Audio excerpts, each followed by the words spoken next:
Aujourd'hui, on va parler de la DV Loterie puisque c'est le moment. Vous avez été nombreux à poser la question de savoir est-ce que c'est une bourse d'études, est-ce qu'il y a une prise en charge, quelles sont les conditions qu'il faut remplir pour participer. Alors, je vais répondre à ces questions dans cette vidéo. Avant de commencer, il faut d'abord savoir que DV, c'est Diversity Visa. C'est donc des visas que les États-Unis d'Amérique mettent à la disposition des gens venant de différents pays à travers le monde pour leur faciliter l'accès aux États-Unis. Alors, quelles sont les conditions à fournir pour jouer?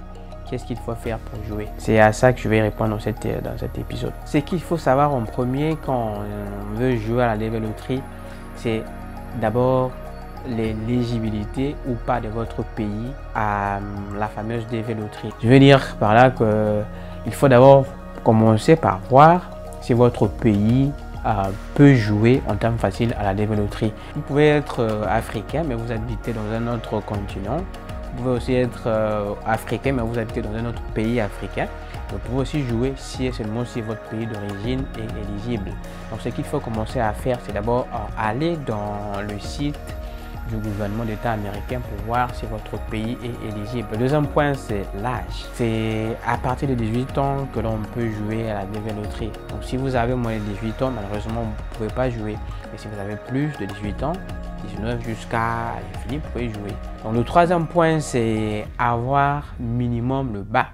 Alors, ça, c'est vraiment le critère aussi demandé. Il faut avoir le bac au minimum. Si vous avez le bac, vous pouvez jouer à la DV Loterie sans problème. Le troisième point, c'est sur la photo. Alors la photo, c'est l'une des pièces maîtresses. Il faudra qu'elle respecte les normes de la photo, format identité, format visa et surtout les normes de photos d'identité américaine. Donc quand vous allez vous faire les photos, il faut que vous teniez compte de toutes ces dimensions-là. Prenez le temps de demander à vos caméramans de vous prendre les photos qui remplissent ces conditions-là. Donc le point suivant, c'est sur le passeport. Les années antérieures, on obligeait le passeport pendant la toute première étape de la procédure. Cette année, heureusement qu'ils n'ont pas demandé le passeport, c'est déjà une bonne chose.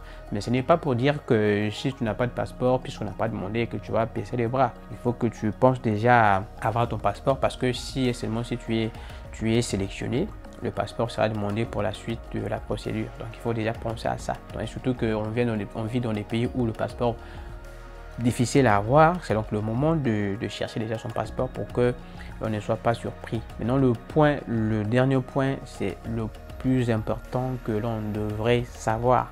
Parce qu'on se pose des questions, est-ce que c'est une bourse d'études, est-ce que c'est une prise en charge quelconque?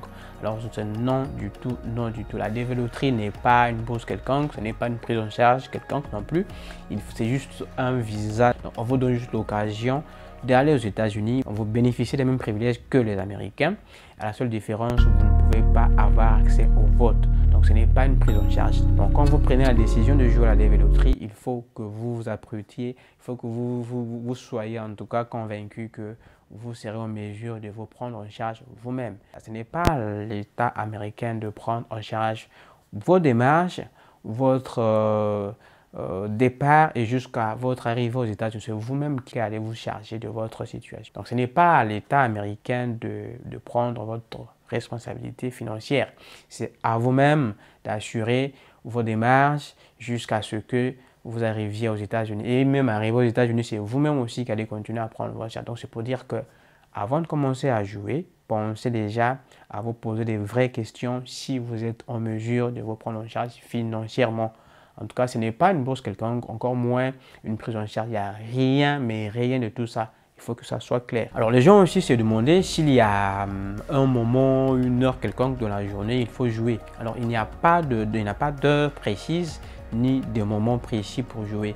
Vous pouvez jouer le matin, l'après-midi, le soir, selon que cela vous arrange. Vous pouvez jouer au tout début du mois d'octobre, puisque la procédure a été déjà lancée. Vous pouvez également aussi jouer au milieu du mois jusqu'à mois de novembre. Ce n'est pas parce que tu as joué au début et que tu as la chance d'être éligible ou d'être sélectionné. Et ce n'est pas aussi parce que tu as joué vers la fin que tu as la malchance de ne pas être sélectionné. Ça n'a rien à voir avec tout ça.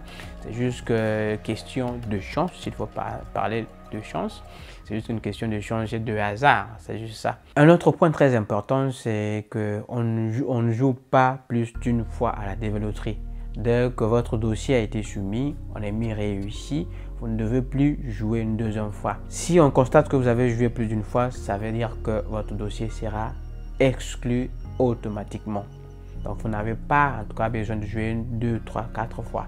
Dossier soumis, on a dit réussi, vous n'avez plus rien à faire. Tout ce que vous avez à faire, c'est attendre les résultats qui vont être, je le souhaite d'ailleurs, en votre faveur. Sinon, vous n'avez plus besoin de jouer et tout, voilà. Donc prenez vraiment cela en compte et puis évitez les erreurs, évitez de vous auto-éliminer vous-même.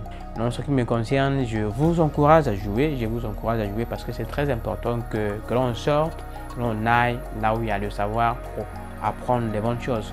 On dit que pour apprendre les connaissances, il faut aller là où il y a des connaissances. Donc je vous encourage à jouer, aller apprendre pour que un jour nous rentrions chez nous pour nous aussi rendre nos pays plus enviables. Et aussi, surtout, partez avec les objectifs bien fixés. Vous ne pouvez pas aller comme ça juste en tourisme, partez avec les objectifs bien précis.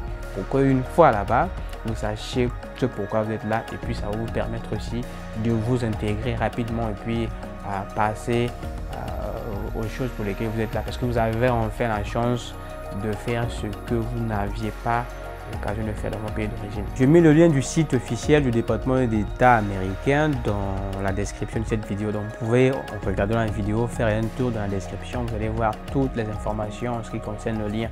Et si vous avez aussi des questions par rapport à la Devil Loterie, en tout cas, ne manquez pas de nous poser.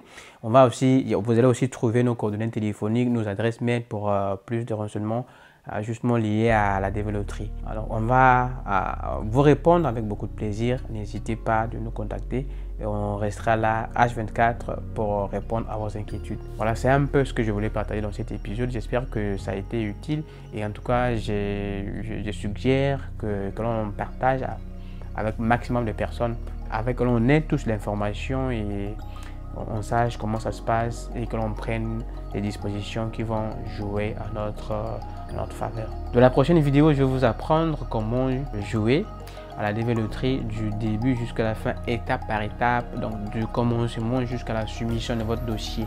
Donc pour cela, je vous demande de vous abonner à la chaîne afin que vous soyez informés de tout ce qui se passe concernant la Devil Loterie.